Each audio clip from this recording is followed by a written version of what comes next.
Hello everyone, welcome back to my channel. আশা করি তোমরা সবাই ভালো আছো আর আমিও কিন্তু ভালো আছি।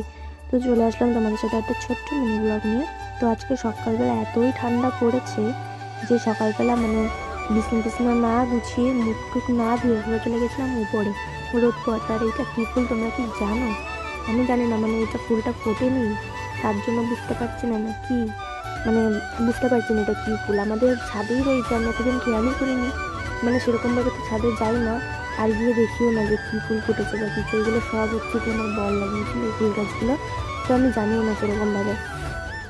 তো এই ফুল দেখতে দেখতে এইটা হঠাৎ আমার চোখে পড়লো যে এটা কি ফোটেনি নাকি, এরকম জিনিসটা বুঝতেই পারছিলাম না। তারপর কিন্তু আমি এখান দিয়ে নিচে জামা কাপড়টা কেটে দিয়েছি, আমাকে শুধু বললো যে মেলে দিতে, তার জন্য কিন্তু এখানে আমি জামা কাপড়গুলো মেলে দিচ্ছিলাম। এই জামা মেলা আর জামা উঠিয়ে আবার ভাঁজ করে জায়গার মতো রাখা, এটা হচ্ছে আমার সব থেকে বোরিং কাজ। এটা আমার করতে ইচ্ছাই করে না, কেন জানি না। তারপর ছাদ থেকে নিচে এসে মুখ টুক ধুয়ে এখানে খেয়ে নিচ্ছি একটুখানি ম্যাগি। আর ম্যাগি কিন্তু আমার এরকম করে শুকনো শুকনো খেতেই ভালো লাগে। অনেকে দেখে একদম ঝোল ঝোল ম্যাগিটা খুব সিদ্ধ করে খায়, সেটা আমার একটু ভালো লাগে না, আমার এমনি খেতেই ভালো লাগে, তার জন্য যখন এরকমই বানাই। তারপর কিন্তু খেয়ে দিয়ে জামা কাপড় পাল্টে তখন কটা বাজে, তখন বাজে হয়তো 10টা সাড়ে 10টার সময়। আর আমি যখন ছাদে গেছি তখন 9:30 বাজে, 8 ঘন্টার মধ্যে না উপরে ছিলাম। তারপর এসে এখানে পুতুলগুলো গুছিয়ে নিয়েছি।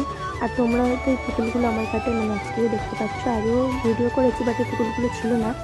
এইগুলো হচ্ছে আমার একদম যখন আমি ছোট্ট ছিলাম, ধরো আমি 1-2 পড়ি সেই সময় পুতুল। এইগুলো আমার মা পারতো, আবার কেকে আবার এগুলো খুব যত্ন করতো আমার মা, আমি কি যত্ন করবো, আমার মা বেশি যত্ন করতো।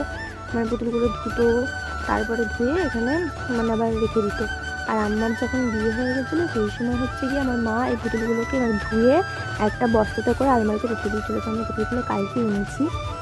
তো খাটে তো পুতুল রাখতে তো ভালোই লাগে, আগে আমি এরকমই খাটে পুতুল রেখে খাটটাকে একটু সাজিয়ে রাখতাম নর্মাল যেরকম, ভালোই লাগে খাটে পুতুল রাখলে। তো আমি ভাবছিলাম যে খাটটা ফাঁকা ফাঁকা লাগছিলো, তো ওই পুতুলগুলোই নিয়ে আসি, তার জন্য এখানে পুতুলগুলো নিয়ে এসেছি।